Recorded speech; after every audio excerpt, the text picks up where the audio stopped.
Okay, this is part two. Starting with the Charlotte Hornets, there's not a lot when it comes to the free agency class to who they can sign.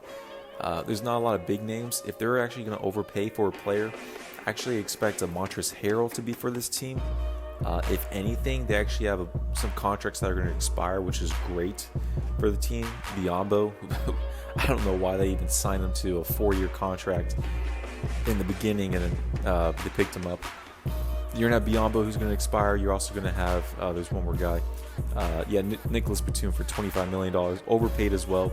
But they're going to clear a bunch of cap space, which is great for this team. I do like their front court, or their back court of Devontae Graham. We've seen a progression in his game. Terry Rozier, I'm not too fond of him being a starting player. He reminds me of a Dennis Schroeder and a Reggie Jackson type, to where he's been off the bench, but he wants to prove himself to be a starter. I don't trust him as a starting point guard on my team, but this team is young, so just have him on the backcourt with these two young cats. Miles Bridges, I expect him to progress and get better with this team. I do like PJ Washington. Great, amazing start to the season. But whenever it comes to a center, bringing in Montrezl Harrell, and this team can be more defensive-minded. I don't expect them to make the playoffs, but there's not a lot you can do when it comes to the Hornets. The Utah Jazz, you need to get Mike Conley out of there. That's number one.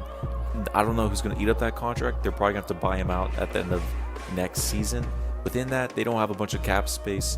There has been rumors of Rudy Gobert and Donovan Mitchell clashing because of the coronavirus. If the Jazz are bounced in the first round, I could see to where, they're just stuck in the middle. So they're going to make a move to maybe include Rudy Gobert and Mike Conley would be in that trade package, to where they could send them to like the Spurs, maybe even like the Portland Trail Blazers. I'm trying to think of another team that would fit with there. Even the Golden State Warriors, to bring like an Andrew Wiggins, and maybe one of those top picks. Who knows within that? Donovan Mitchell, no one really expects him to be that good his first season, making the second round with the Jazz. This is a team you're gonna have a couple expiring contracts within here. When is Joe Ingles? So he has 3 more seasons within this team. Yeah, I'll definitely look probably either Rudy Gobert, Mike Conley. I would keep Rudy Gobert, to be honest, but I know there's been clashing rumors. That may have to make sense to where you can bring in a starting small forward to be on this team. I can't really see a solution to the problems. They may have to kind of retool. Rudy Gobert will be 28 years of age. So maybe bring in an Andrew Wiggins. Maybe if they get James Wiseman as that pick from Golden State, that can be a new direction with this team, and you clear Mike Conley. But I'll have to look more into this on another video. Sacramento Kings, I'm not going too much into them. They do have a great young talented base. The Luke Walton, he's been picking up at the end of the season here. At the very beginning, it was atrocious, just like with the Lakers and his matchups and his lineups. It's all over the place. I do love De'Aaron Fox as the point guard. I didn't expect him to be that great last season, but this cat is quick, and as well as he can make himself to the rim. He's got a great jumper, great progression as well. Buddy Hield, I don't know why Divac signed him for an extension of 5 years. I think after that, like a month or two later, he kind of regretted it, wants to trade him. I will look to trade Buddy Hield, and again, he's about to be 27 years of age because he played 4 years in college. Doesn't fit with the timeline of this team of De'Aaron Fox and as well as Marvin Bagley. I would have to let go of Buddy Hield. Probably save more money to be on this team. You would just have to look into the lottery. You're not going to get any big names of free agents. So I'm very curious how they're going to work out within the Sacramento Kings. Bogdan, I would definitely re-sign him. Probably for around $13 million a season. New York Knicks, oh boy, the Knickerbockers, man, hosted by James Dolan. That just tells you guys this team has been a mess for years to years and years to come as well. Passing on Kevin Durant and Kyrie Irving because KD was hurt. Same thing with Kawhi Leonard as well. Yeah, I don't want to get too much into it. The young talented team, it's not bad.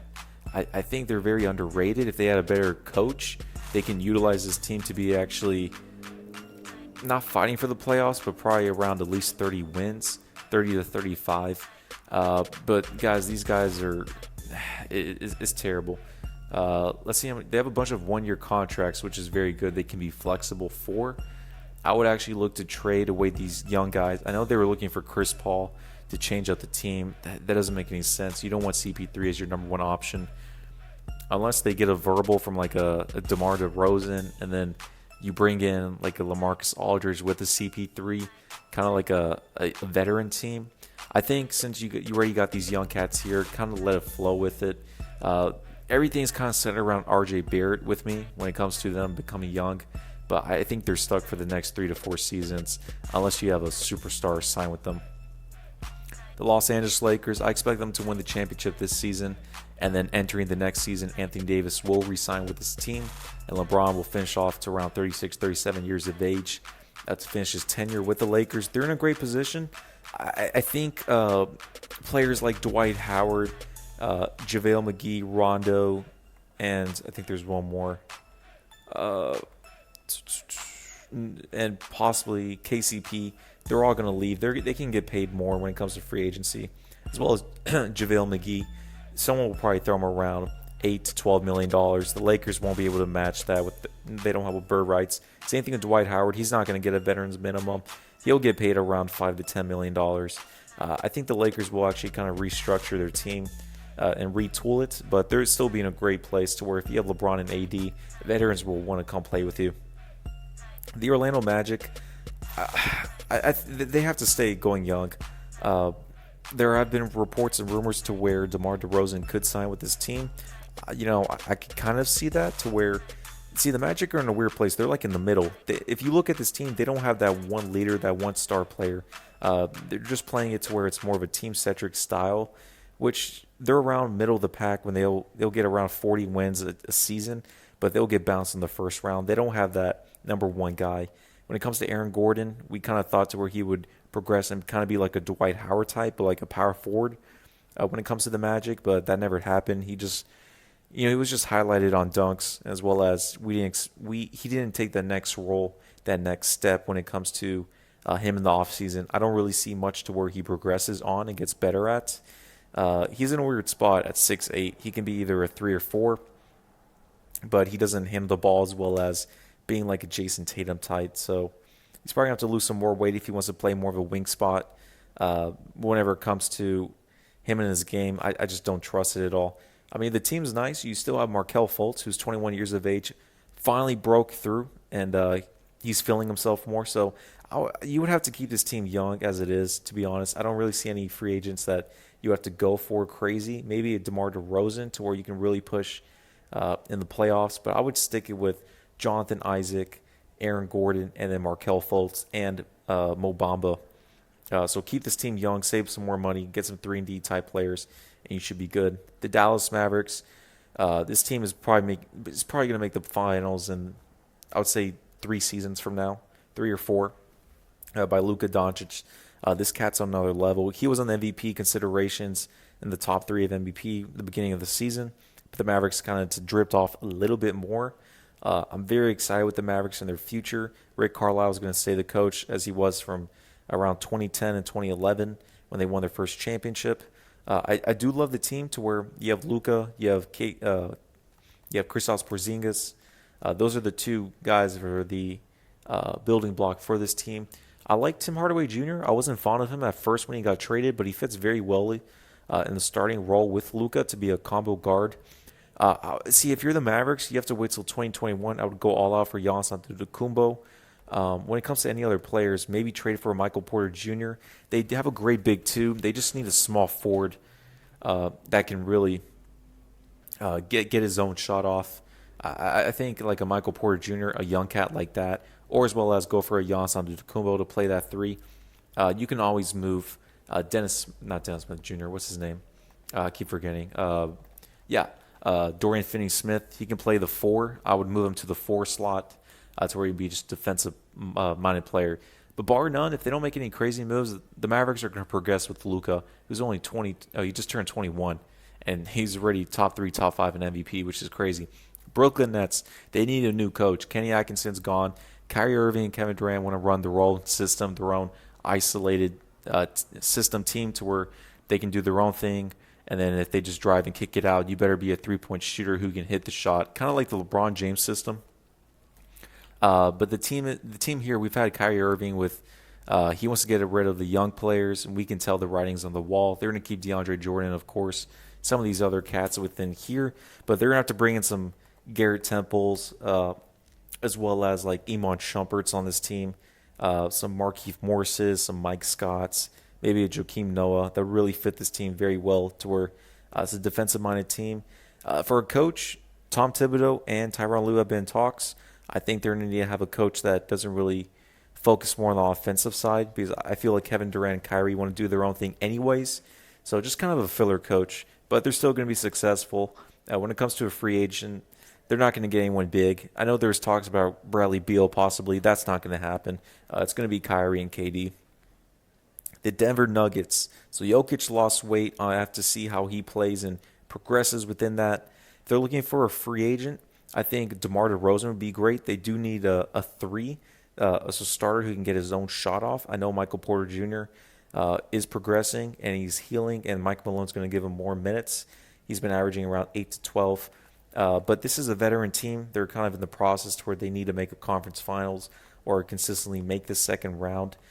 So I think DeMar DeRozan should be on their list whenever it comes to this team. I don't really see any other players that they can look to trade for. Besides from DeMar DeRozan picking up, I would actually look for Bradley Beal to look for a trade for him. He'll be a perfect fit for this team as well. The Indiana Pacers, okay.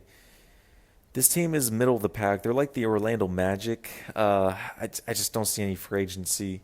Any free agents going to pick up with them, any big ones at all. Not a lot of moves. I don't have a lot of trust within this team. You have to ride with the Oladipo train for the next 2 seasons. Hopefully he gets healthy. Their peak is going to be a second round visit in the playoffs. That's their peak. I don't care enough to where you have to move and retool a bunch of parts within this team.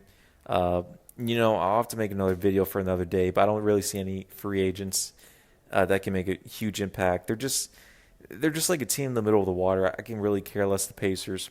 I respect them though, but I can care less. The New Orleans Pelicans, oh man, this team will make the finals in the next 4 or 5 seasons. They're going to be there in the Western Conference battling the Mavericks in the next 5 years or so to get to the finals. You have Zion Williamson and Brandon Ingram, a great big two, that they're only 22 and 19 years of age. These guys within here. You have to get rid of Drew Holiday. I would trade him away, get that cap space to be cleared. To be honest, I would actually let go of J.J. Redick as well as Derek Favors.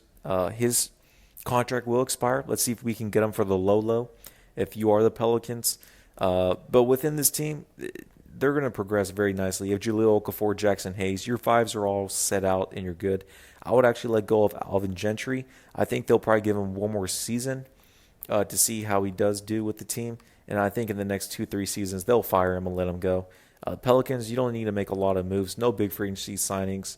When it comes to this team, I would actually try to go for a Serge Ibaka. I know I'll keep on saying his name a lot, but he just fits very well for any team if you're young or old. He has the championship. He has a championship ring as well as he's a great teammate. When it comes to the Pelicans as well, if I'm looking at any shooting guards, you may have to run Josh Hart at the 2. If anything, I don't want to have another combo guard with Lonzo Ball. I want a shooter out there. I would most likely go for him just to stick around. Detroit Pistons, man, I would blow up this team if I were them, but you do have Blake Griffin for another year, and he can opt in. So you're pretty much going to be stuck with them. No one's really going to trade for him. So same thing with Derrick Rose. So you're going to have to make a couple moves, and you do have Dwayne Casey. It's going to be hard for them to rebuild. I don't know how anyone will pick up Blake Griffin. So you're going to have to get a couple moves here, guys. You're going to have to bring Boban on this team. Kind of a bunch of other Rough Riders when it comes to the free agency class. Maybe some Iman Shumperts on the team. Bringing a Troy Daniels on here, Reggie Bullock, a Lance Stevenson. I don't know about the Pistons. I have to think too much into here, but I don't know how they can rebuild it with Blake Griffin. I don't know how anyone's going to pick him up. So you're pretty much going to be stuck on this team. Not in a rebuild, but kind of like a retool area.